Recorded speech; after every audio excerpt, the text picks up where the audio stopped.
Okay. So we've been discussing the Gemara on Yud Aleph Amud Aleph.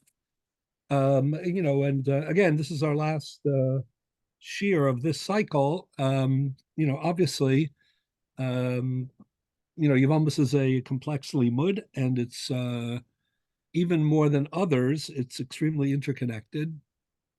So, I encourage everybody to keep at the topics, but there are certain themes that we've developed throughout the year, and hopefully, we've had the opportunity to reinforce them along the way, and they are applicable for sure, and illuminated further by examining, the rest of the topics. So, the last topic that we, began, and we're going to try to continue with tonight, is the topic of sota. So that's the Gemara here in Yud Aleph Amud Aleph, and in the Marmakomos, it's on the first page of the Marmakomos of the one Be'inyan Yibum Besota Umasa Grushaso.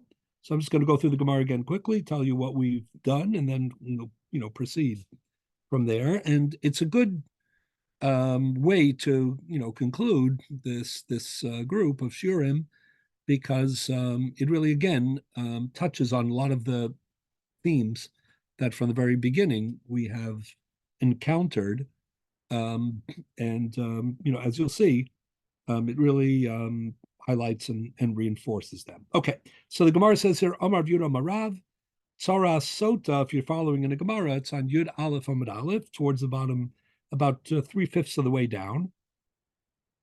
And if you want to look at the Marmakomos, the regular Marmakomos that we've sent out, so it is on page 1 of the Marmakomos, the first entry. So Rav Yehuda says in the name of Rav that it's Tzara Sota is Asura tu maksiv ba ke'arayos. And we've already explained this, but we're going to go back for a few minutes just to get back where we were.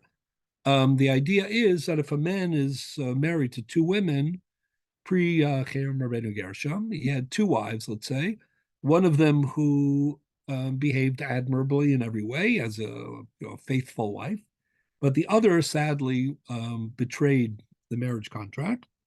That's called a sota. We're talking about here a vadai sota, meaning there are witnesses that can attest to this betrayal. So just to be clear, the witnesses say they were in a private setting. They're not watching the bia, right? Sota just means that more than that. If they were just what we call kinui and stira, we'll get to that in a couple of minutes. That's called suffix sota. But they saw enough of the actual act of betrayal itself, the bias. Oh, really? I thought sota. I guess I was wrong, but I thought there are two types of sota. Yeah, really, if you just see them go into a secluded area, that's enough. No, that's suffix sota. We'll get to that. Okay. Got it. Okay. Part of what we're going to discuss tonight, which we alluded to it, but we haven't discussed it yet, is the relationship between vadai sota and suffix sota. So this is vadai. So if you look at the Rashi, for example, Rashi says tzara sota asura. For example, hayan nasui beis nashim. Let's say Reuven had two wives, Rivka and Sarah. Okay, the zinsa achas takta v'yesh edim. Right, to answer your question, meaning one wife, let's say Rivka, betrayed the marriage, and there are witnesses to that effect, not just the warning and the violation of the warning, which we'll get to in a few minutes, but vadai zinsa be'edim. Umeis belabanim, then Reuven dies before. Now again, what he would normally have to do, even in suffix sota, all things being equal, is he would have to divorce his wife. They would not be able to continue to live together after the betrayal. But he didn't get to that point because he died first. So she is his widow, even though she betrayed him. He v'tzaras aptura. So Rashi says that she, this unfaithful wife, and also the faithful wife, let's say Rivka and Sarah, let's say, was faithful. Rivka was not. Both of them stand as Yibum candidates, and both of them are excluded as Yibum candidates. And Rashi says, af min ha-chalitza, even from chalitza. My taima, tuma ksiv be'benisra v'hinivma. So, ba'karayos, look at the next Rashi, ditziv al tetamu b'chol eila. So what this means, this is a very sensational halacha. What's so sensational about it? So I'll explain. Typically, the ervas, the arayos that we have encountered, starting from the beginning of the Masechta, the 15 arayos that are listed in the Mishnah, which disqualify not only the erva but also the co-wife, from Yibum and from Chalitza, a daughter, the sister of one's wife, the stepmother, and so on and so, stepdaughter. The stepmother, stepdaughter, daughter-in-law. All these ervas in the Mishnah are real ervas, by which I mean they're in Parshas Achramos and Kedoshim. They're at least their death penalty violation, either b'dei shamayim or b'dei adam. Some are divine death sentences, and others are, actual, court implemented death sentences. But either way, every one of those in Achramos and Kedoshim is a capital offense, basically. They're in the parsha, as I say, of arayos. There's no tfisas kedushin. If you try to marry your daughter or your wife's sister, even after you divorce her, the wife, the kedushin is not chal. If you try to, be mekadesh your father's wife, not your mother, but your stepmother, even after the father died, the kedushin is not chal. So now these are an achremos, they're a capital offense, there's no tfisas kedushin.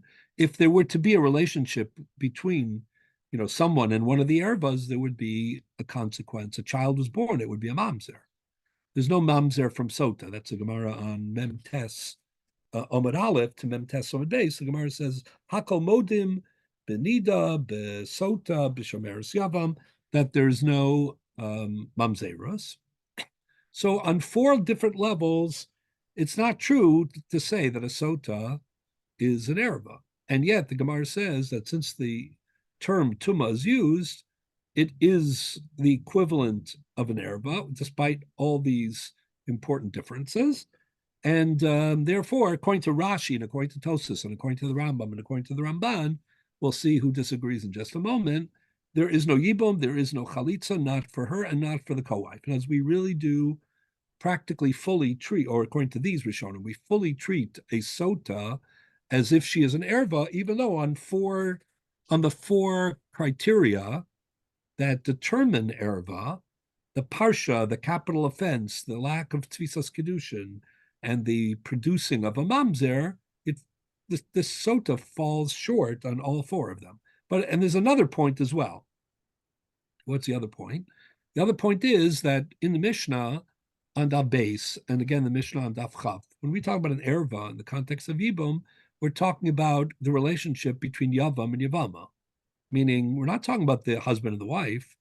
We're talking about, again, let's say a man marries his niece, his brother's sister. He's allowed to do that. They could do that, right? Then he dies. So the problem is that, and he leaves no children, so his brother is supposed to do yibum with his wife. But his wife, right, was his niece, which means that for the brother, it's his daughter. And therefore, that's not obviously, possible. So when we talk about an erva in the cases of the Mishnah on Beis Omid Aleph and Chaf Omid Aleph, we're talking about an erva as an obstacle between the Yavam and the Yavama. However, when we talk about sota, we're not talking about a problem that exists between the Yavam and the Yavama. We're talking about a problem that exists between the husband and the wife. Namely, she betrayed the marriage. And therefore there's an Isser Sota for the husband to continue to live with her. However, whoever said, forget about the erva question for a moment, whoever said that there's an Isser for the brother, for the Yavam? But based upon what you've been saying for the past weeks, yeah, the erva issue shouldn't be the front and center. The issue should be that since we're on such a sensitive scale in this whole Yibum process, that when the Kedusha evaporates completely, we wouldn't even try to do anything of that nature because it flies in the face of this balance that we're trying to maintain, no? Exactly. So that's exactly what I want to exactly, well said. That's exactly what I'm trying to reinforce. Meaning the whole din of sota vadai being treated as an erva, despite the fact that on 4 different levels it comes short. And maybe even more importantly, it's not a problem between the Yavam and the Yavama if it wasn't a problem between the husband and the wife. So, like, what's the big deal? But I should contrast it. The foil is the position of the Ra'ah, which we discussed last week. The Ra'ah is of the opinion, well, let me say it this way. The Ravid half disagrees with this consensus understanding. The consensus understanding is Rashi, Tosas, Rambam, Ramban, Rajba, Ritva. It's a big, it's, very, primary Rishonim. However, there are still 2 prominent exceptions. So one is the Ravid. The Ravid says, no, there's no exclusion of Chalitza, only of Yibum. Why? He says, because the Gemara, we're going to read it inside in a minute, but the Gemara says in Masachat Sota that there it talks about Safek Sota, Jacob, which we'll get to in a second. So there the Gemara says, maybe if a Yavam cannot, if there's no Yibum with a Safek Sota, which the Mishnah seems to say, maybe there should be no Chalitza either. So the Gemara says, no, you can't say that because the husband, who is affected by her betrayal, he has to give her a divorce, doesn't he? Meaning, just when she betrayed the marriage, they're not allowed to live together again. But if she wants to marry someone else, she still needs a divorce. So by the same token, the Yavama, if he dies and she's omedes liibum, there's Zika, she can't just walk away. She still needs a matir. The matir is the chalitza. So that's what the Ravid says. The Ravid says, why is that only true for Safek Sota? That should be true for Vadai Sota too. And therefore the Ravid disagrees and says that the din of Tumah Erva is to explain why there's no Yibum and why there's a din of Tzara. I mean, why the co-wife is also affected by, because typically the co-wife is not affected by things other than Erva. So it's Erva Lagabe, the co-wife, and it's Erva Lagabe Yibum. But it's not Erva Lagabe Chalitza. Why would it be? After all, the husband has to give her a divorce. The Yavam has to give her Chalitza. Do we have a rule? One second. Just what I wanted to explain, the end of last week, and I want to revisit it now based on what you just said, is that, the Ramban was troubled by that, but tried to wiggle out of it, meaning, why then is the Ramban like Rashi and Tosas and the Rambam saying that there is no Chalitza either?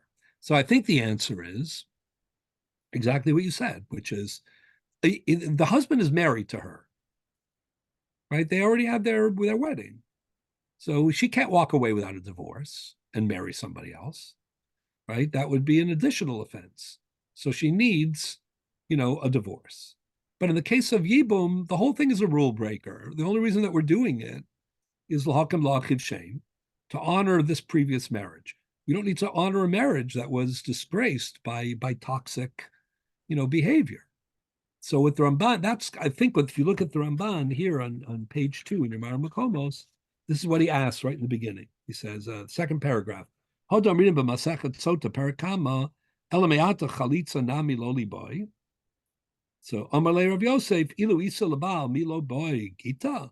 If we were talking about the husband and wife, wouldn't he have to divorce her before she can remarry?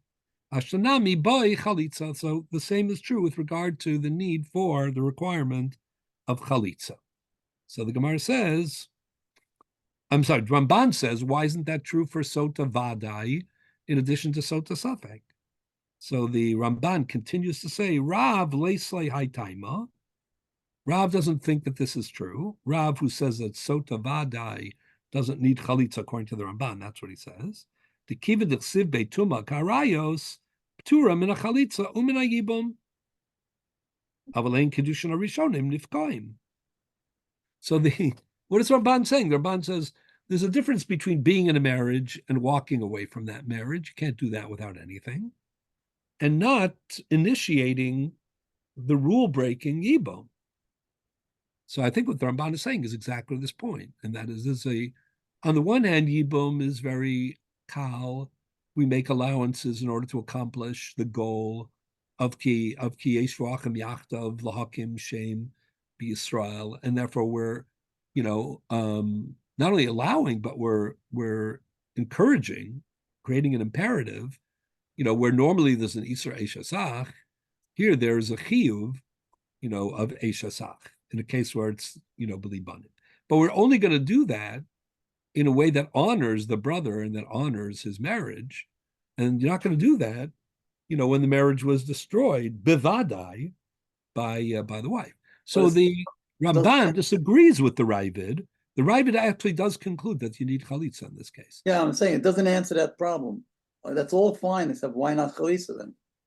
No, because the point is, there's not even a zika. It's so unacceptable, the behavior. It's not the kind of marriage that we want to redeem. Or do we have a rule that if you can't do yibum, you can't do chalitza? Well, there's that also for sure. But, as we know, there are a couple of exceptions to that rule. That isn't so simple. But again, the Gemara does say. How does the Ravid defend what you just said right now when he says you do need chalitza?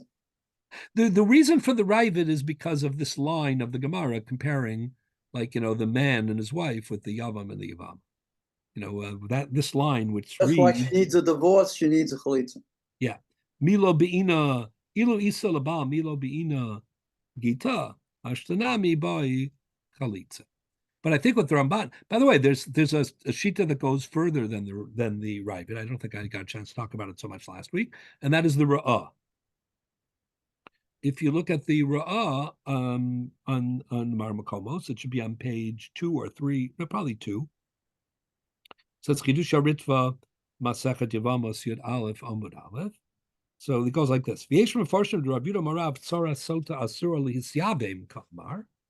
That Rabbi Yehuda said that there's no yibum in a case of sota or tzara sota. Aval tzricha chalitza, like the Ravid, you do need chalitza according to the Ra'ah. But he goes further. V'afilu hi atzma, not only the tzara, but even the sota herself needs chalitza. Dechayve lavin bi almahi. Listen to this. B'tumad iksiv behainu lasos tzarasa kemosa laosra b'yashniya b'daraisa kechayve lavin. So what that means, very briefly, is that the Ra'ah doesn't even think that the exclusion of Yibum in the case of Sota is completely Minat Torah. In other words, the Rambam, the Ramban, the Rashi, the Tosas, they think that she, meaning the Sota, the Tzara, are both excluded not only from Yibum Daraisa, but from Chalitza Daraisa.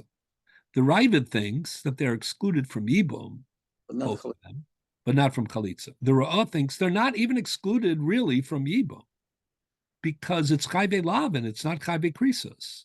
And every Chayve Lavin we say Aseh do Chalos Aseh. The only thing is that Midrabanan, we don't allow Chayve Lavin to do Bia Rishona, because you would have to separate from her after Bia Rishona, because the only heter is based on the principle of Aseh do Chalos Aseh, and he fulfills the Aseh with Bia Rishona. So that's what the Gemara says on Daf Chaf Amud Beis, that, Gozru Bia Rishona Atu Bia Shnia. So in Midrabanan, they said every Chayve Lavin, we don't apply Aseh do Chalos Aseh anymore in Befoal, and you have to do Chalitza. So the Chiddush of the Ra'ah says, really, a Sota is like a regular Chayve Lavin. And it would, Minat Torah, not only would there be Chalitza, there would be Yibum Bia Rishona. What makes it different? What makes it Tuma Ke'erva? Only one thing, according to the Ra'ah. What's that one thing?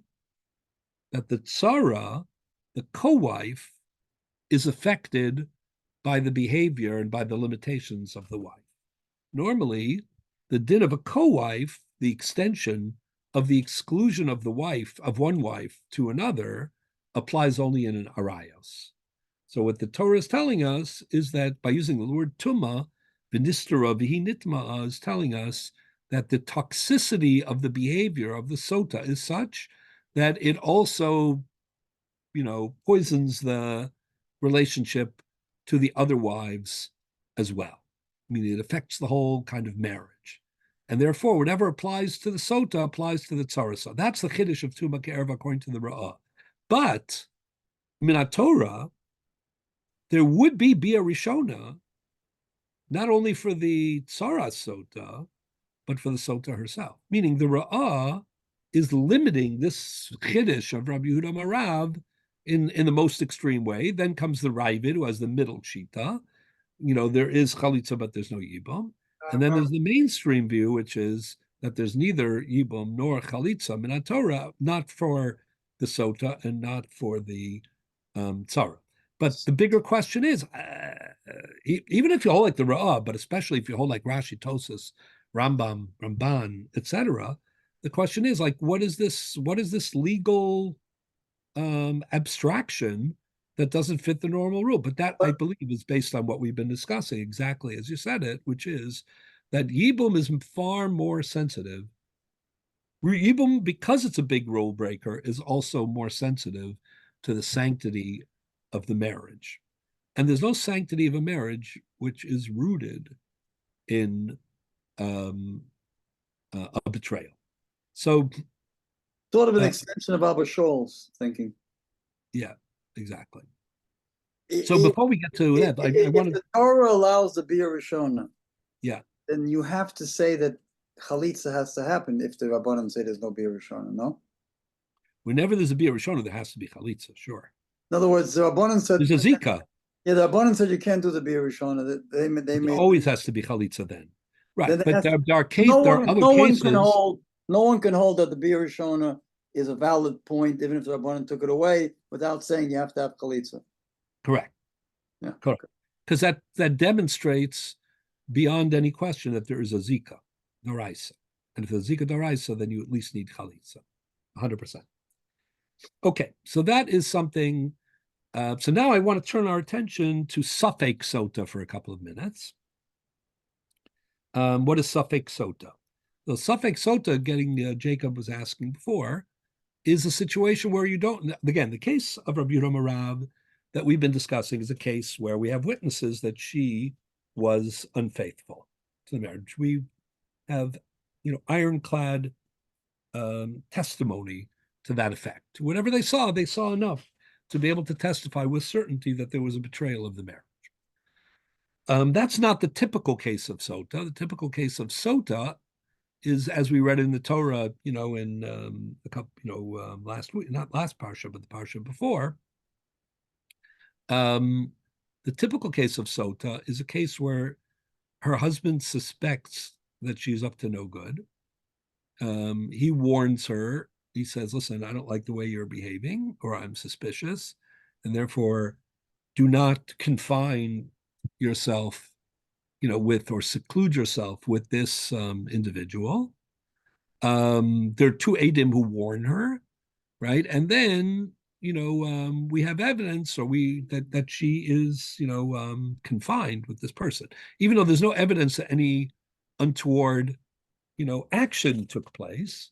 But after having been warned, the fact that she closets herself with this person, and itself is an untoward action. Then itself is an untoward action at this point. Correct. So the way you're saying it, we'll get back to, because that's an important idea, what you're saying. Not everybody agrees exactly how this works, but that is one of the ways. So we'll get back to that. That's a very good point.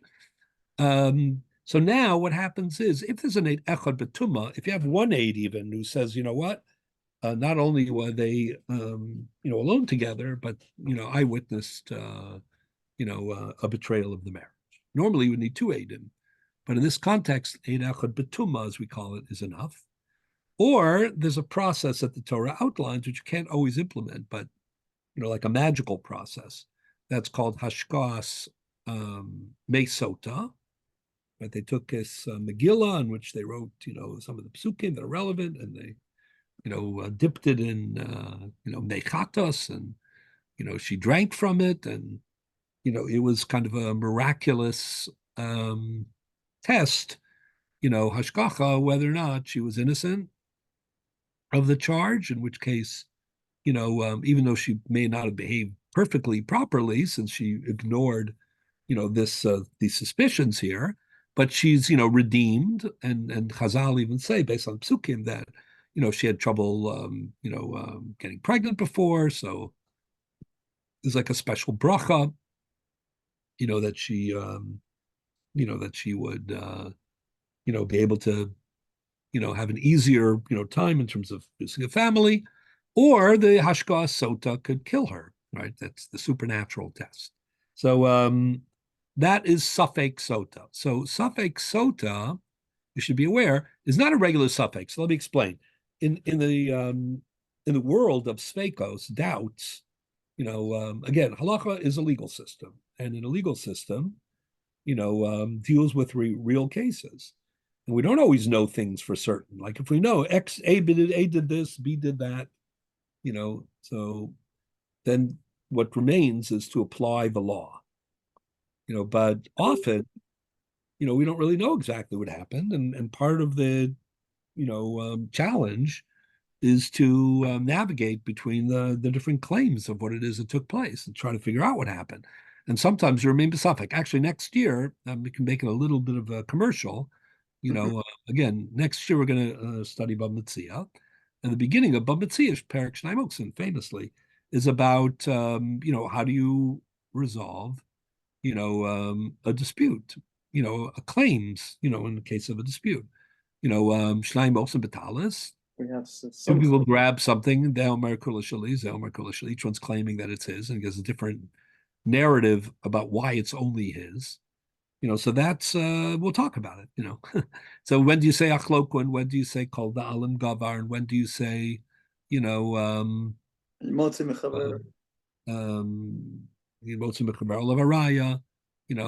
you say what we call shuda the daini? That the dayan gets to try to figure it out. Like there are numerous methods of disputes of resolving disputes in the absence of evidence and in the presence of counterclaims. That's what the beginning of Bava Metzia is all about. Okay, but we can wait till next year. For the moment, the point is that in the Torah, of course, where certainly what took place, and then the question is to apply the law. That's one kind of challenge. But in all areas of halacha, if you don't know, what do you do? So there's a rule of thumb that we're all familiar with, which is safek d'oraisa l'chumra, safek d'rabanan l'kula. If the doubt revolves around a biblical rule or law, so a suffix on a daraisa matter, we're machmir. We're going to be stringent. And sveika d'rabanan, if the doubt revolves around rabbinic law, which is a lower level, it's a way of protecting biblical law, but it's a secondary level of law. So a doubt in a matter of rabbinic law, mostly we say safek d'rabanan l'kula. It's well known that the Rambam happens to believe that the din of safek d'oraisa l'chumra is, the Rambam says, is only a din d'rabbanan, mostly. I'll explain what I mean by mostly in a second. Meaning this idea that we are stringent when we, can't resolve the doubt in a biblical matter, most Rishonim, the Ramban, the Rajba, the Ritva, the Ran, most of the Rishonim are the opinion that is a biblical law. And it's very logical. It makes sense. I mean, you have a lot at stake. You should be stringent. The Rambam says mostly the din of Sveika d'oraisa l'chumra is a din d'rabbanan. That itself is a rabbinic law. That's the Rambam's view. However, there's an exception, even for the Rambam. There are several exceptions. So one exception is what we call ikva isura. Ikva isura means where the isur is manifest in a concrete way. You can't pretend, that it doesn't exist. Meaning, the Torah says that let's say there were two pieces of meat on the table, chelev and shuman, non-kosher meat, and a piece of kosher meat. And let's say he didn't know which was kosher, which was not kosher. They're both sitting in front of him on two different plates, right in front of him. And he eats one of them. He just doesn't know which one was which. He ate meat, from one of the two plates in front of him, one of which has kosher meat, the other which has non-kosher meat. So basically that's called ikva isura, as opposed to, let's say there's a plate of food in front of him. There's a 50% chance that the meat that's in there is kosher and a 50% chance that it's not kosher, right? But there's only one piece of meat, and he ate it, right? So in terms of mathematics, in terms of probability, there's absolutely no difference between those two cases. In both cases, let's say you have a pure 50-50 suffix, right? Either you have one piece of meat with a 50% chance that it's kosher or 50% kosher it's treif, or you have two pieces of meat, each one, is 100%. One is 100% kosher, the other is 100% not kosher, but he eats one of the two and he doesn't know which is which. So in both cases, mathematically, the probabilities are identical. I mean, giving an easy case, it's 50-50.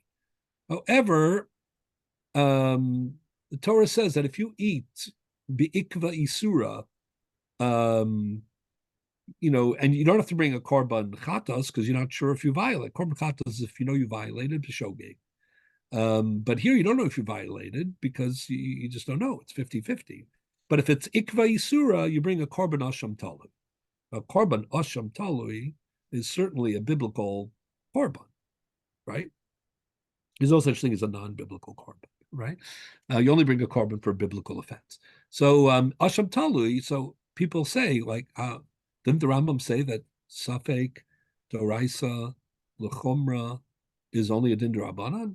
What does he do with asham talui? So the answer is the Rambam himself explains that when it's ikva yisura, even though the probabilities don't change, the presence of the East, there's definitely one in these two plates. It's not like, in other words, there's an abstract 50% chance that the piece of meat that you ate is treif, right?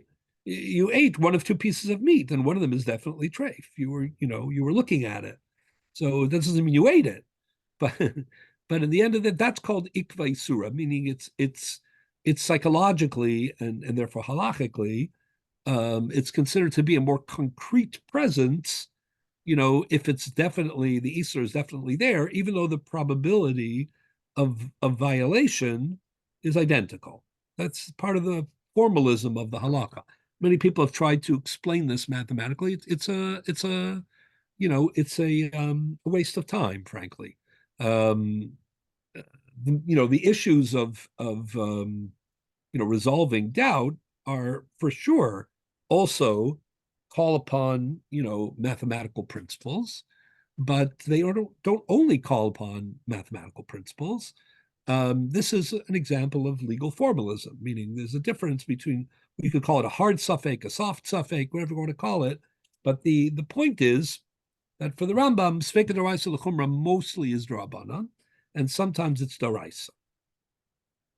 There's another example of something which is a suffix that is prohibited midoraisa according to the Rambam, even according to the Rambam, and even according to the other Rishonim, it's different than the regular suffix doraisa l'chumra, and that is what we call suffix tuma b'rishus hayachid.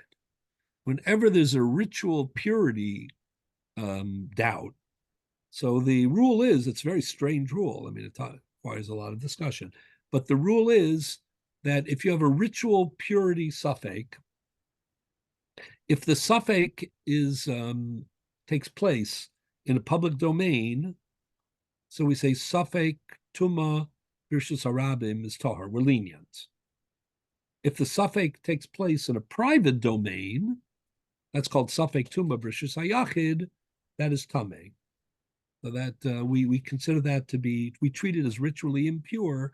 We're stringent even beyond the regular din of Sveika D'Oraisa L'Chumra, certainly for the Rambam and even for other people, it goes beyond. Now again, mathematically, mostly, there's no difference between whether or not a suffix derives from Rishus Harabim or Rishus Hayachid, from a public or private domain. But again, this is another factor beyond the probability question, it has to do with certain formalism, which affects the method of resolution. When it comes to Sfeikos. Why am I telling you all this now? What does that have to do with why am I wasting time in our last year on Yevamos discoursing on general Sfeikos? Because this din of Safek Tuma B'rshus Hayachid Tameh, according to many, has its source in Sota. So it's perfectly relevant. Meaning, what happened in Sota? In the case of Sota, the husband accuses his wife of betrayal, but he doesn't have any evidence. He himself doesn't have evidence. And this is his suspicion. So he says to her, in front of two witnesses, I'm putting you on notice. He warns her, if you closet yourself, if you are, in confinement, with this suspected individual, right? Then that's called stira. The warning is called kinui. The the actual confinement, is called stira.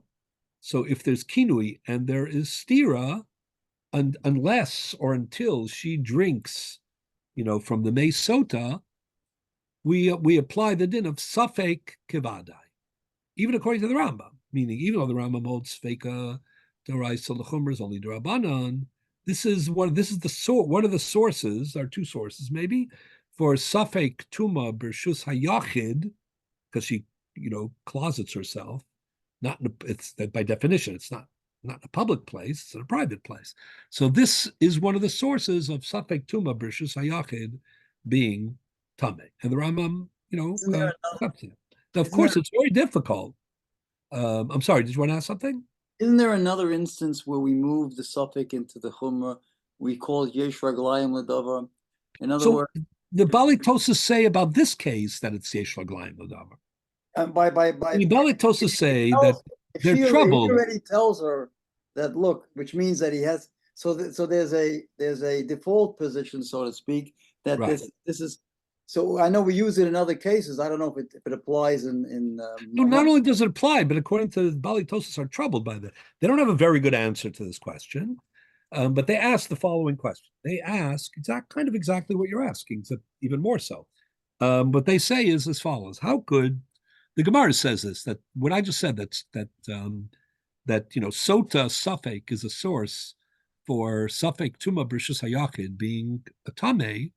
This is based on numerous Gemaras in Sota, Daf Kafkas, and in the Nazir, and other places as well. So the Bali Tosas in some of the places say, we don't understand. How could this be an example of that and something that you export to other dinim?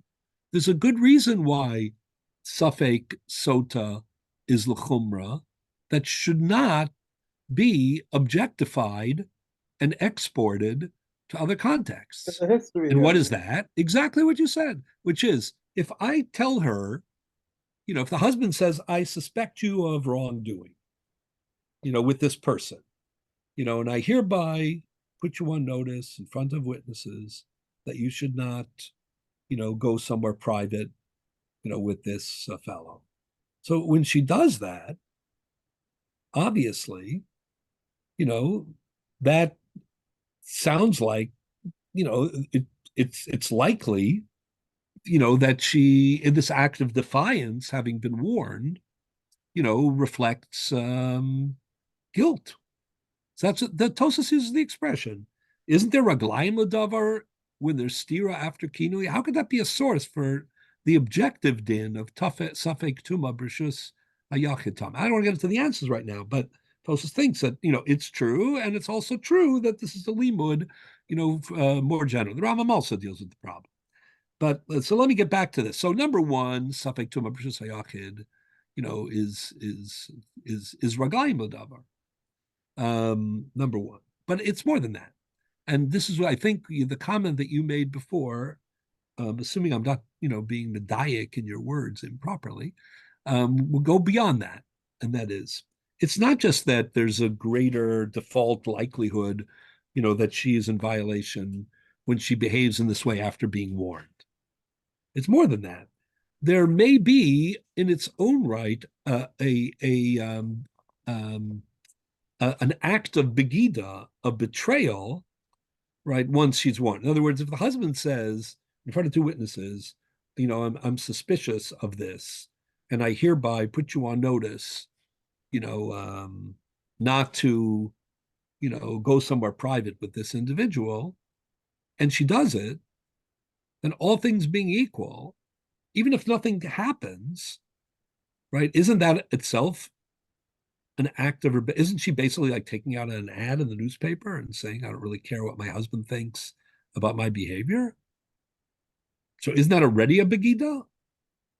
So in a way, this is what the Mishnah Lamelech and the Beis Halevi, Mishnah Lamelech has very massive pieces. in Hilchos Sota on a lot of the issues of Sota, but this is one of them. One of the things that he tries to, for example, there's a big discussion, and the Beis Halevi, I should say, also has a very long piece where he makes this argument based on the Mishnah Melech, but he expands it in a significant way. Like the Gemara had a Havamina in Sota, several, that let's say she closeted herself with a katan. Like, would that matter? Even though bias katan, is not enough for znus, but maybe for kinu yistira, it's enough. What? If the idea is raglayim l'davar, or the likelihood, or the suffix kivadai, that she was, zana, that she behaved, in a way that undermines her marriage, it can't be with a katan. Or the Gemara discusses, what about chibuk v'nishuk? Let's say, there was no actual relations between them, but let's say, there was, improper, intimacy in other ways, chibuk, hugging, and things of that sort. So the Gemara the Gemara doesn't conclude that it is. The Gemara says if it's only chibuk v'nishuk, then it doesn't create sota, even though it's a violation of Dinei Torah, but it's not. It's not a sota. But why did the Gemara think that chibuk v'nishuk could be enough? So what the Mishnah Lamelech and same thing with a non-Jew. The Gemara says, let's say the other party is a non-Jew. So what the Mishnah Melech and the Beis Halevi argue is a very fascinating thing, is that in addition to the raglayim l'davar, that maybe the worst happened, maybe she really, was mizana, and betrayed the marriage, in the most, acute way.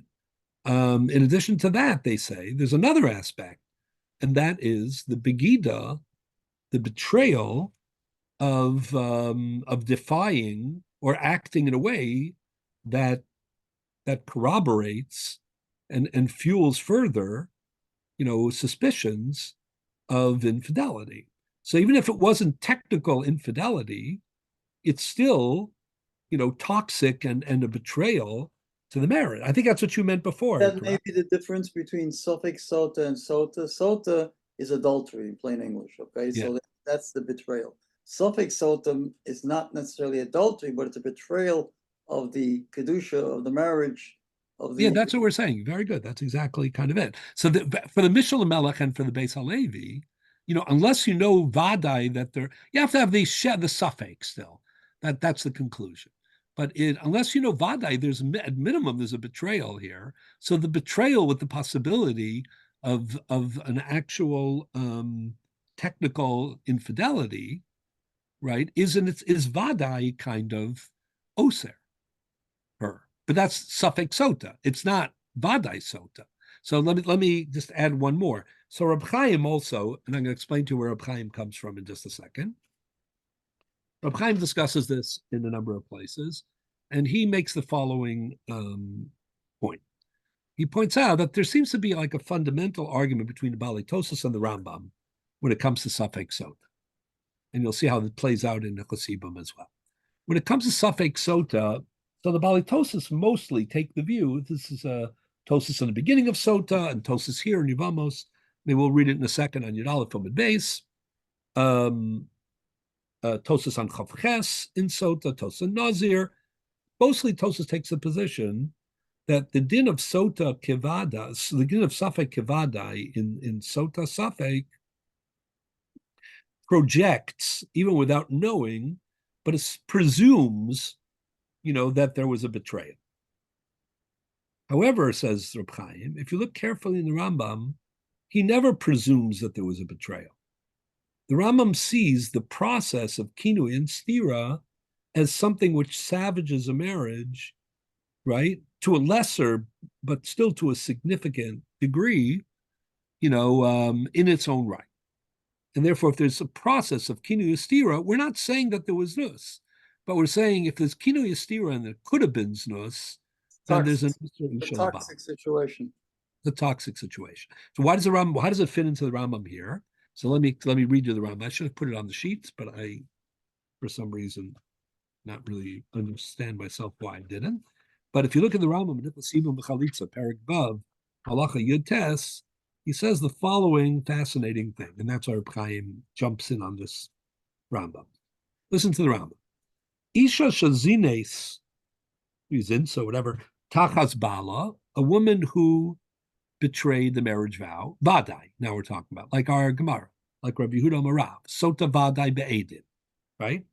Biratzonu be'edim, he says it himself, willingly and, with witnesses, I mean, our witnesses who can testify to that. Umeis kodem shi garshena, he should divorce her, because there's, clear evidence that she betrayed the marriage. But he dies before he gets to divorce her. But now he has no children. The nafla lifnei yava. So that's the case that we're talking about, right? A strange situation where, if he had still been alive, he'd be divorcing her.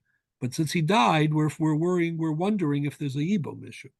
So the Rambam says, like Rabbi Yehuda Marav in the Gemara, Arehi petura min achalitza umin ayibum v'chein tzarasa. There's not only she, but even the tzara are excluded not only from yibum, but also from chalitza. Ki ilu haisa erva al hayavam, as if sota was like a rayos on the yavam. Mipnei shetuma ksuva ba karayos shenemar v'hiditma. That's the Rambam's take, very straightforward take on our Gemara. Right? That even though sota is only a lav, it's not kares, even though it's not in Parshas Harayos, even though there is tfisas kiddushin, even though there's no mamzerus, even though it represents a condition between husband and wife, not any obvious obstacle between yavam and yavama, despite all of these 5 points that we mentioned before, it also uses the language of tuma, which invokes erva. And that's why we treat it as if there's an erva between the yavam and the yavama, right? And we say not only does it apply also to a tzara, but it also excludes chalitza for both of them, etc. Basically, the Rambam learns like Rashi, learns like Tosas, learns like Ramban, learns like, the Rajba, the Ritva. What's the big deal? Why am I fussing? Because then he transitions into suffix. So then he says, Aval sota, this is based on the Gemara in the beginning of Basekat Sota, which we're going to look a little bit more in a minute. Aval sota shemeis bala kodem shiashkena me'amarim, if there's no definitive evidence of her infidelity, right? But it's a sota process, where there was kinui and stira, and she dies before the test can take place, the supernatural test of me'amarim, O she'ena bas shtia, or for some other reason she's not capable or appropriate to this this hashkas me'amarim test. Ella bas gerushin. The only thing he can do is he can divorce her, right? And that is what we call safek sota. So here the Rambam says harezu choletzes. Mishnah says in sota there is chalitza in that case. It's safek sota, not vadai sota. Below misyavemes, however, there's no yibum because it's a safek that she really violated, and therefore safek kevadai, there's no yibum. But then he adds v'im haisa latzara, if there's a co-wife, hare tzarasa muteres, right? V'choletzes o misyavemes. So the Rambam says something astonishing. The Rambam says if there's a tzara in the case of safek sota, the tzara is not only open to chalitza like the sota herself is, but the tzara is open to yibum too. But the Rambam just said that if it's vadai, there's no yibum or chalitza for either her or the tzara. So if there's isn't safek another way of saying safek vadai? Let's say sota we treat it as a vadai, midrab, as a din. But let's say even it was a 50-50 safek. So it's safek that she was mizana, and safek she wasn't mizana, right? So how could on the 50% chance that she actually was a sota vadai, how could we allow the tzara to be misyavemes? Couldn't we say that it's a safek of eshesach? couldn't we say that the issue is the issue of the categorization of the Zika? So when you have a Yibum and Chalitza, you have a perfect Zika, and one of the two things have to happen, Yibum or Chalitza. If you have Zika, but it's imperfect because of the Erva situation, okay? So, you have a different situation. But let's say in the Suffolk Sota, you have an imperfect Zika in the first place. So that's why it would be a different categorization. But you don't have an imperfect Zika, an imperfect Zika. No, the Zika never takes hold. The Zika, when you have an erva, the Zika takes hold, but the erva obliterates the Zika, and you can't. But there's still Chalitza. Right, because when there's no Yibum, there's no Chalitza. No, there is Chalitza Doraisa in this case. So there's no Yibum, but there is Chalitza. That's a Mishnah and Sota, that there's Suffolk Sota. There is a Zika. There is a Zika because there's Chalitza. So what the Nosei Kalim and the Rambam ask is, how could the Rambam say that the Tzara either does Chalitza or Yibum? How could she do Yibum? She can only do Chalitza. Because if, according to the 50% possibility, even if you don't want to call it a 70% possibility, that she was Mizana, right? A Vadai Sota, is excluded from Yibum and Chalitza. So you're playing with the Isra of Eshasach.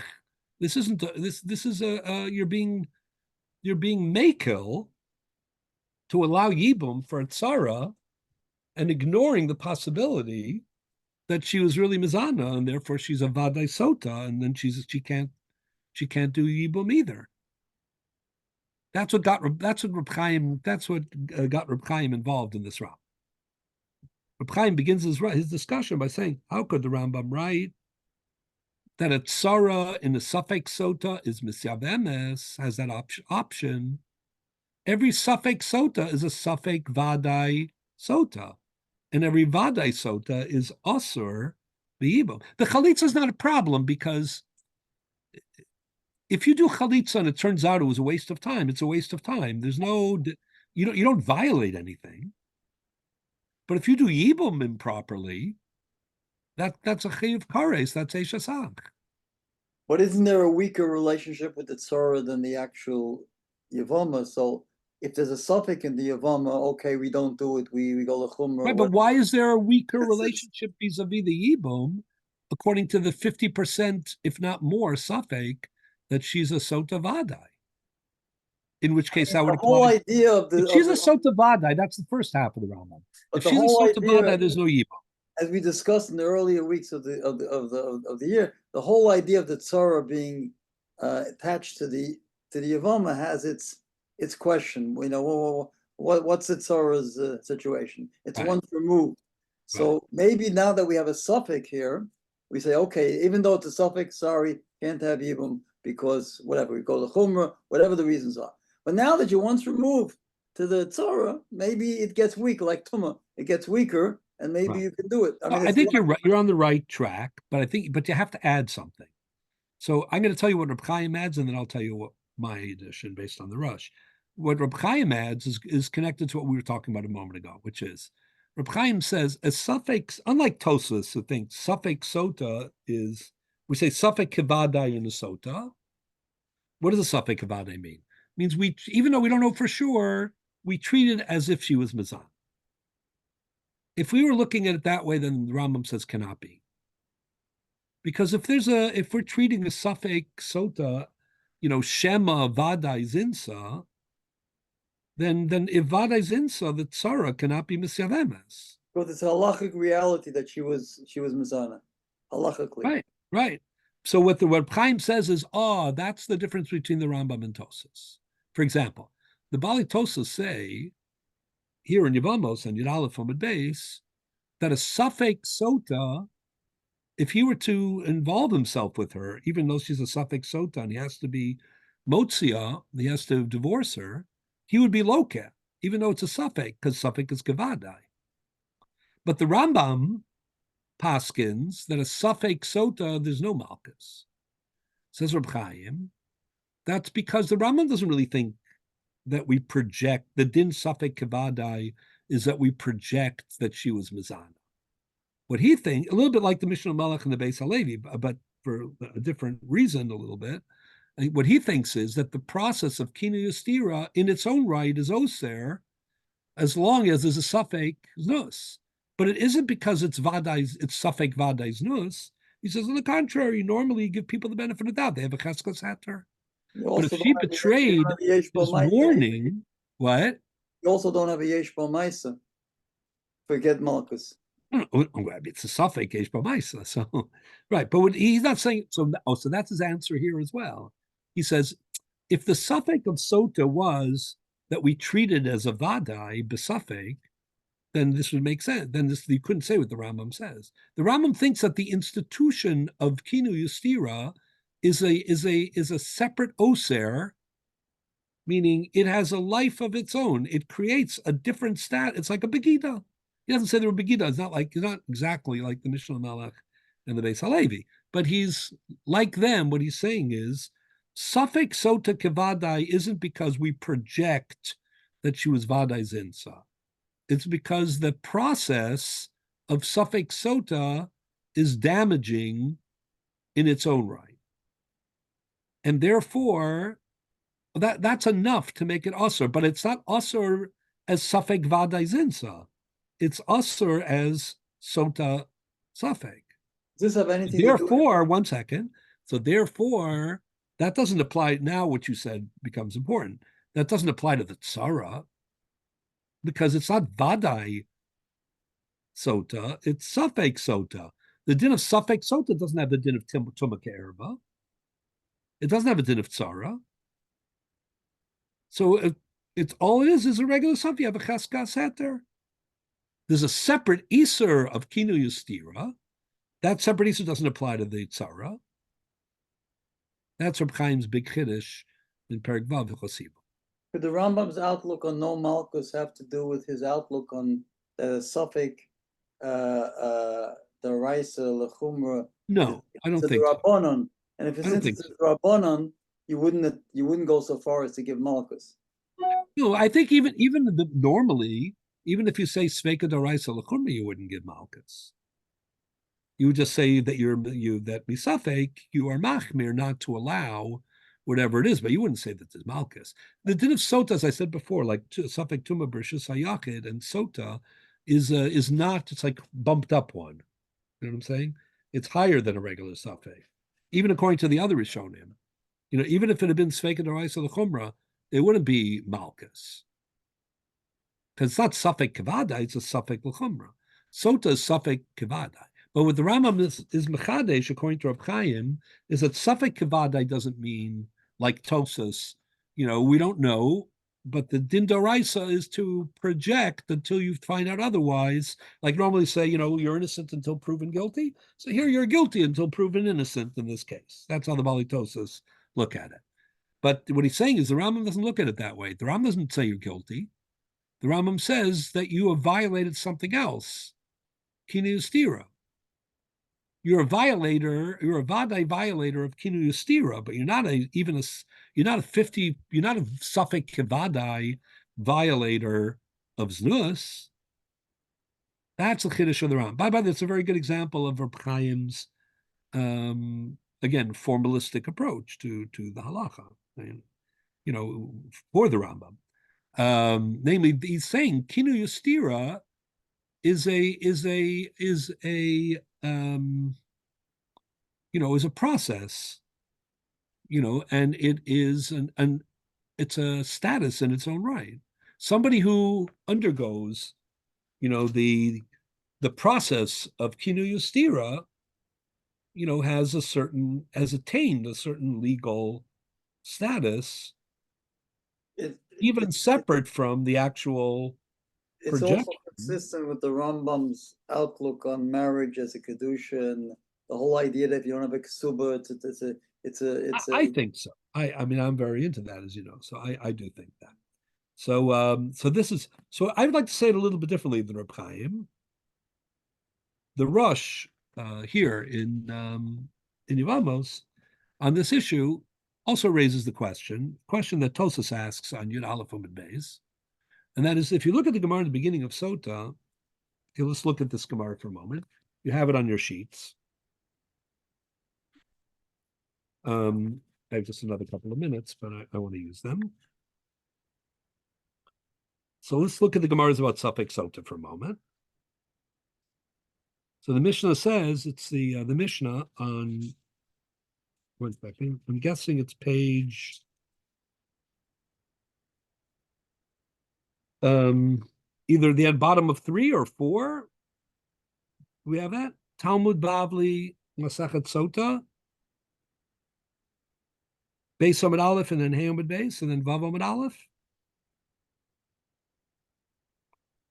Is that page 4?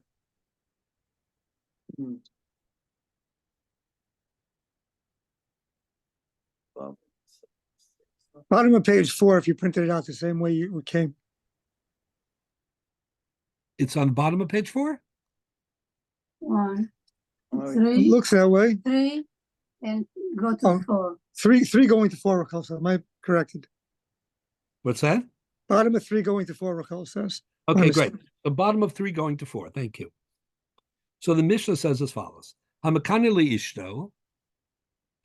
This is the one that says Beis Amud Aleph. Rabbi Lazar Omer Makani al pishnayim mashka al pi echad al pi atzmo. Rabbi Yeshua Omer Makani al pishnayim mashka al pishnayim. Okay, that part isn't relevant to us at the moment. Ketzad Makanila. What does he say to her when he warns her?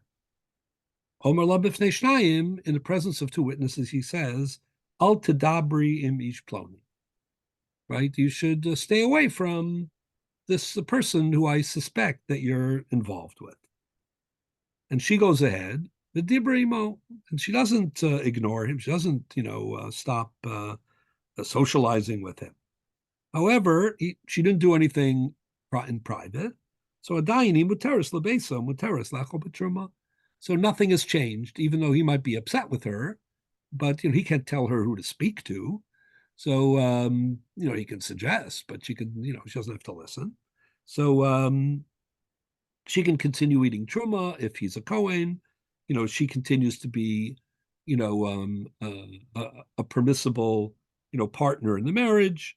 However, nichnasa ima lebeis haseser, if he warns her this, and then she, as I say, closets herself, she, goes somewhere private with this person, the shasa imo kedetuma, and they are, in private long enough, that it's possible that there was a violation of the marriage. So asur lebesa ve'asur lechol b'truma. Even though it's only a safek sota is kevadai. She can no longer eat truma on the basis of this marriage, and she can no longer continue to live with him. Then the Mishnah concludes, v'yemeis, if he dies before they get divorced, after this whole process, cholet says philomis yavemis.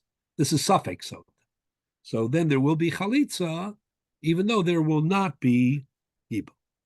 So the Gemara says a very remarkable thing. The next entry is Talmud Bavli Sota Hey Amud Beis. This is the first Mishnah in Sota. So the Gemara comments on this part of the Mishnah. The Gemara says, "V'meis choletzes amai." Why do you even need chalitza? This is the Gemara that we saw before that the Ramban was quoting, right? That the Ravid was so impressed with that the Ramban had to deal with in Vadai. Why is there even chalitza? Why is there chalitza? Tisyavim nami ivume. Why isn't there also ibum? What does the Gemara mean? There's no problem between the yavam and the yavama. The problem is between the husband and the wife. Typically, a problem between the husband and the wife shouldn't exclude yibum between the yavam and the yavama, right? Says the Gemara, Amar Rav Yosef, this is very important. Amar Kra v'yatsa mibeisa. The pasuk in Kitetse about divorce says v'yatsa mibeisa. He accused her of eretz davar. He divorces her. V'yatsa mibeisa. She leaves his home. V'holcha v'hoysal isha acheren. She can go and marry someone else. Meaning, even if they have a divorce, even if she's divorced from husband number 1, she can go remarry. So the diuk is li'ishacher. She can go marry ishacher, another man. But the other man that she is allowed to marry, velo yavam, doesn't include yavam. Meaning, acher does not include a yavam. That's an interesting objective question. The yavam is the brother-in-law of the husband. Vis-a-vis yibum, and the possibility of yibum, if there's a problem between husband and wife, does that affect, it doesn't affect a third party. Will it affect the yavam? Is he an acher? Or is he included, since the only reason that you're being miyabim is because he's her brother, he's the brother. We assume that he has to continue the marriage. If the marriage has already been severed, so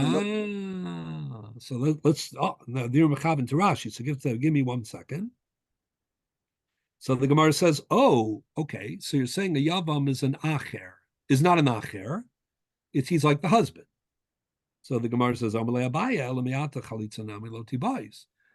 Safek Sota, if he, is not considered an acher, but he's tied to the status of the husband, then why is there even an obligation? There should be no yibum at all. Why is there a need for chalitza? So the Gemara says, Amalei, this is where the Gemara says that line, Ilu isa labam milo kabai get. If doesn't the husband have to give a divorce? So if he, is not an acher, but he's like the husband, should be chalitza, right? Hashtanami tiboy chalitza. So Rashi on this Gemara says the following.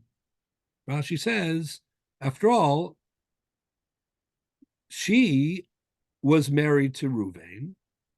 Ruvain now dies, and therefore she has a zika with Shimon. Shimon is simply stepping in for Ruvain.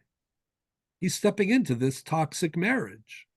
That's why it's la'acher below liyavam. He's not an acher. He's an extension of the mace. But that's why, just like the mace would have to give a divorce, he'd have to give a divorce. That's how Rashi reads the Gemara.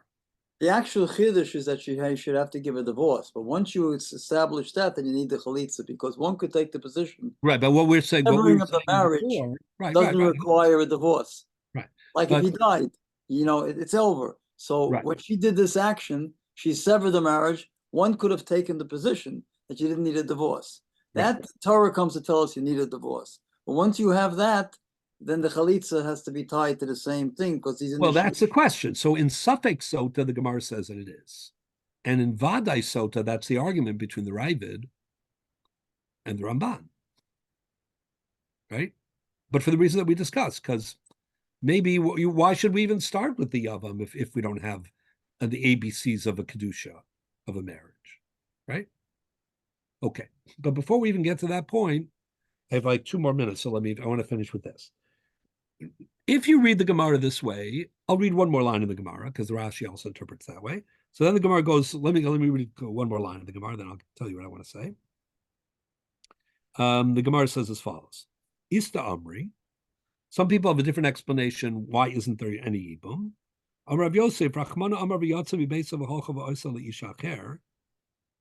The Torah says she can't stay with him, she can only marry someone else. The lo lister lebeise, right? Zosomeres tesiavim nami yivume, meaning if she's allowed to marry someone else, why can't she? Why can't she be miyabim? Says because you're saying that she's a home wrecker, literally, like Soser Abayis, right? So you can't impose this home wrecker on the Avam. So the Gemara says, well, that's true for another part. She's a home wrecker. She shouldn't be a potential wife for anybody. Says the Gemara, become arena naleb. When it comes to la'achar lotina delotistra, are you forcing her on some other party? Right? What does that mean? Meaning it's one thing to say she can marry someone else and we're not worried about her behavior. because they're all going in. The new husband and wife are going into this with their eyes open. Some other fellow decided to marry her. She did tshuva. He doesn't care. Whatever it is. But you can't compare that to Yibum. After all, in the case of Yibum, the Torah is imposing Yibum, or it's commanding Yibum. So it's commanding the Yavam that he should marry a homewrecker. So is this a general statement or very specifically connected to the husband? So Rashi, once again, says, after all, he has to divorce her because she's his homewrecker. But if she's his homewrecker, then she's the Yavam's homewrecker too, because isn't his marriage just a continuation of the brother's marriage? If you look at Tosfos, on the spot, Tosfos says, the language actually in the Torah itself is, when there's chalitza, what does she say in the chalitza? She says, Arur asher lo yivneh as beis achiv, that he refuses to build his brother's home. So very beautiful. The Bali Tosfos quote this in the name of Rabbeinu Chananel. But Rabbeinu Chananel said it's not just that she's a home breaker, right? The whole idea of Yibum is to build the house, not to break the house. And she destroyed the brother's house, and now there's a din of Yivna to the Soseres. But the way Rashi explains it is, once again, Rashi says, after all, for a third party, who has free choice, so that's a new marriage. He's going in with open eyes. But here, not only is it forced upon him, but it's a continuation of the brother's marriage. But what I want to add, and with this I want to conclude, is as follows. The Rambam, nowhere in all of Hilchos Yibum does the Rambam ever say that the Yibum is a continuation in some sense of the brother's marriage. Of course, that's the background. This is a massive issue, whether the brother's marriage, we discussed it in the very first year of the year. Where we talked about the Sforno says that, that where's the Arison in Yibum? So the Sforno says it's the brother's Kiddushin. It's like the Nesuin off the brother's Kiddushin. So this idea has roots in Rashi, in Kiddushin Dav Dalet Amud Beis, in a few other Gemaras, Yud Gimel Amud Beis, and the Rashis and Sota that I was reading just now. And the Ramban holds this way as well in some places, that the Yibum is like a continuation of the brother's marriage. However, in the Rambam, nowhere does this appear. There's no hint at all that the Rambam thinks that Yibum is some sort of a legal continuation of the brother's marriage, that the brother's marriage continues to exist on some level, is assumed in some way, by the brother. I think temperamentally the Rambam was unlikely, to be comfortable with that idea. Being a very rationalist kind of a thinker. And so what does the Rambam say? So it's fascinating that the Rambam, I want to leave you with this idea. The very first Rambam in Hilchos Yibum v'Chalitza, the Rambam was troubled by where's the Arison in Yibum. It's not a Gemara. The Gemara never asked this question. You wouldn't say that Zika is the Arison? Zika is the Arison, but Zika is not something that he does. Yeah, but Zika is not clear who the Arison is to. You have Zika to all four brothers. Exactly. So, for example, the Mishnah says in Nedarim, Arison's exclusive. Ayin Dalet Amud Aleph, that if there's more than one brother, can there be Zika? In the same way, like for Hafaras Nedarim, for example. I'll get that in just a sec. Well, you can say there's a Zika, but to say it's Arison is a stretch. Exactly. So what the Rambam says is as follows. Listen to the Rambam. This is the first Rambam in Hilchos Yibum, where we're going to end how we began, or how he began. There's a positive commandment to be miyabim, eshes achiv miyabiv, his wife's brother from his father. Beimin amasuin, beimin ha'irisin, imes below zera, if he dies without children, shenamar ben ein lo, yivam yabola. So far, fine. Then the Rambam adds, Minat Torah eino tzorich l'kadesh shivamto. Now there's something called Maimer, right? So we pass like Beis Hillel, and Maimer is only an Indrabban. Maimer is like being Makadesh, the Yavama. So the Ram says, Torah, you don't need to do that. Shazu ishtohi, because she's already his wife. You don't need Erusin. Why? Shehiknu lo min hashamayim. So the Rambam uses this phrase, not that the brothers, marriage, so is subsumed, by the Yavam, but an alternative formulation called Hiknu lo min hashamayim. The Zika, not like Zika. The Zika this is the Zika. The Zika is described by the Rambam not as an erusin of the brother, but as a kinyan created by the Rabboni Shalom. And then he adds, so what's fascinating is the Gemara, there are two sources in Yibum would be in the Suin. What? The Yibum would be in the Suin while they yeah. Almost like the equivalent of that. So what's fascinating is our two sources in the Talmud that call Zika Hiknu lo min hashamayim.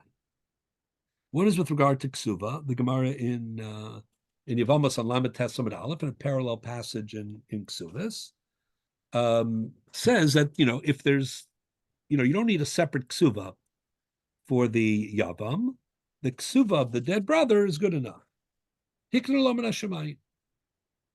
That's not, that's a very narrow issue, mostly. And if you look at Rashi and Yevamos and Rashi and Ksuvas, Rashi says, it's just money. He's taking over the responsibility of this wife. So Hiknu lo min hashamayim, like the Rabboni Shalom gave him a gift. He doesn't have to finance, the Ksuva separately. That's not what the Rambam's saying here. The Rambam's saying that the whole Zika is Hiknu lo min hashamayim. So there's another source, and that is the Mishnah in Nedarim. The Mishnah in Nedarim, Ayin Daled Amud Aleph, talks about whether or not a Yavam could be Mayfair the Nedarim of the Yavama, meaning a husband has the ability to annul certain vows that his wife makes because of the close relationship of husband and wife. A Faris Nedarim is a manifestation, of their partnership, that he has the right to annul certain vows that she makes that affects both of them. So the question is, does a Yavam have that right based on Zika? As the husband dies, can the Yavam, before he's Miyabemer, right? Can he be made for Nedarim? Are these Nedarim made before the husband died or after the husband died? Yes, let's assume. Oh, that's an interesting question. Let's assume they were made before. It doesn't really matter.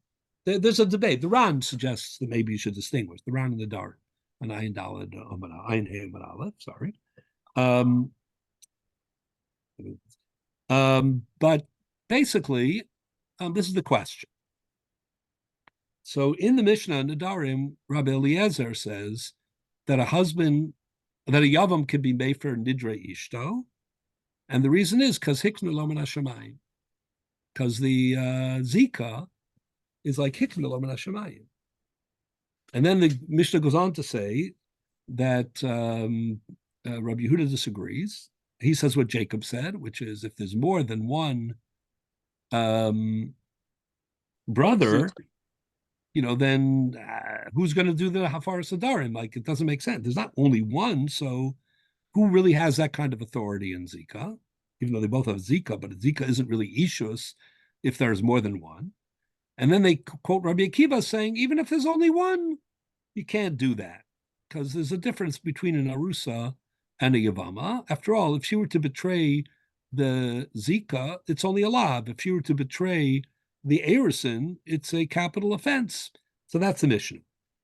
So what's fascinating is that Mishnah, though, uses the expression Hiknu lo min hashamayim, not just regarding the Ksuva, but in a fundamental way to say that there's a comparison between the Zika of the Yavam and the Erusin of an Orus, correct? Only thing is that what the Rambam means? The Rambam doesn't paskin like Rabbi Eliezer. The Rambam paskins like the Rabbi Akiva, that there's no Hafaras Nedarim. So I want to leave you with this idea. There's a tshuva of the Rambam in tshuva Shin Ayin Gimel in the tshuva Saram, using the Blau edition for the moment. They wanted to know the following. A woman made a condition. This is I'm sorry, I'm over time, but I just want to finish in one more minute. They want to know the following. This is a very common issue in the Mediterranean world, in the world of the Rambam and the Gonim. People used to travel a lot. At that time, there was no, in that geography, there never was a Cher Rabbeinu Gershom, so there was polygamy. But there were wives who would only marry their husband on condition that he not marry anybody else, understandably. So let's say a woman makes a condition. She says, I will marry you. He pops the question. She says, I will marry you on condition that you don't marry anybody else. So does that include Yibum? In other words, what happens? He's not allowed to marry someone else because he made that condition. He made that agreement. Let's say his brother dies, doesn't have children, and the brother leaves. Why wouldn't it include Yibum? She said someone else. No, I don't understand the question. So the question is, who cares legally, that it's Yibum? You can't marry someone else. Right. So the question is Yibum considered? You can't make a condition against the Torah. Oh, I can't. Is what? Torah demands Yibum. You can't make a Yibum condition against the Torah. One second. Is Yibum considered a regular marriage, or Yibum is a separate entity in its own right? It works in a different way. It results. The question is Yibum considered marriage? I understand the question. Yeah. Is Yibum considered marriage? Lines, and this is how we're going to end. Yorenu gonenu adonenu Moshe. Listen to this. First, a lot of honorifics there. Right? Teach us our great master Rambam, or ha'olam, upla'o mimizrach shemesh ad mavo, Yorum hodo lamala lamala. Well, it's pretty complimentary, right? The Ruven nasa Leah, Ruven married Leah. The hisna alatzmo, and he made a condition in the ksuva, right? Shelo yisa al ishto isha acheres, that he will not marry another wife in addition. The shim chas v'shalom yinase, then he'll pay, etc., whatever. Umeis Shimon Achiv, his brother dies. V'nafle ishto lefanav li'ibum, and now there's a yibum circumstance. But Amr Lo Ishto, she said, listen, sorry, buddy. All the Yachalata Laklots, you can be Cholet, but you can't be Miyabim. Im Tiyabim Osa, Nibsato Os Nose, Isha Bertzoncha. It's like marrying a second wife. And he says, is that true? I mean, Yibum is a different story. So this is what the Rambam answers. He doesn't violate the T'nai if he wants to go ahead with the Yibum. Why? Unless it said explicitly, listen to this line. Min acher mimine hanesuin. Yibum is not just nesuin, it's a different category of nesuin. Bishvil ayoso nesuin, nigmarim benasim b'misa. It's a nesuin which takes place because of the death of the brother. The Eina Davar Toli Baratzon, it's not something that he chooses, meaning the Yavam. Raya Lazeh Omrim, the proof is from the Mishnah and the Darim. Ma Isha Shakana Atzmo Mefren Dareha, Isha Shehiknu Lo Min Hashamayim, Loi Kol Shekain. So the Rambam actually in this tshuva quotes the Mishnah in the Darim, where Rabbi Eliezer says there's Hafaras Nadarim for Yavam because it's Hiknu Lo Min Hashamayim, to prove that Yibum is not a typical marriage, even though it results in a marriage. And therefore, it's not a violation of the time. He himself doesn't paskin like Rabbi Eliezer. So he adds the words, V'shaklu v'taru b'gemara. It's true that they argue about this in the Mishnah and the Gemara. V'hakomodim shayivama isha shehiknu lo min hashamayim. However, says the Rambam, even though they argue about the question of Afaris Nadarim, the characterization that Yibum is Hikna Lo Min Hashamayim, everybody agrees with that. So what's fascinating is, not only does the Rambam say this right in the beginning of Hilchos Yibum, Parak Aleph, Halakha Aleph, to explain why there's no Erusin, and not only based on the tshuva, which I think is a big discovery, he really believes it, based on the Mishnah and the Darim, but he also, in Pirush Mishnayos, in the 6th parak of Yevamos, he also starts I'll just read you the line and then we'll sum up. In the beginning of Baal Yevimto, in the 6th parak of the Mishnayos, The Rambam starts off by saying, Hayavama eina tzricha kiddushin min haTorah. Yavama doesn't require kiddushin. Lefisha isha hiknala min hashemayim. So I don't have time to follow through with some of the other implications of this, but I think that what emerges is the Rambam didn't like Rashi's view that this is a continuation of the Isha Sames. The Rambam said that the Ishus, the Zika, the potential marriage, and therefore the different type of marriage that Yibum is something which is imposed by the Rabbanu Shalom, by the Torah itself. And this, I think, is very consistent all year round. All year long, we've seen that the Rambam, for example, is the biggest he and the Ramban are the biggest advocates of the principle of Hutra, which means that, we don't judge Yibum the way we judge a regular Ishus. It's a category in its own. So we began the year by asking, why does Masechet Yevamos, introduces Nashim, Seder Nashim? It's such an unusual circumstance and it's such a rule breaker. Why would it be the first set of Mishnayos? And why do we begin with a list of Arayos in the Mishnah? In the first Mishnah in Yevamos, the question that Tosef Shanim has, he said, it's important. Yevamos deals a lot with the Arayos. Why, when we say the Birchas Erusin, I was a Sada Kedushin at a wedding of Talmud last night, that famous bracha, the Tzivanu ala Arayos, va'asar lanu asarusa. Why do we begin with that? Right. You've What we've spoken seen before. all year round is further evidence of the principle that we've seen also in our other travels, which is that Kiddushin and Ishus is a davar shebikdusha. And that's why we say Mekadesh Amo Yisrael al yidei chuppah v'kiddushin. And that requires an appreciation of the limits. You can't just marry anybody, because marriage isn't just about, solving, a biological need or even, perpetuating, the families and legacies, etc.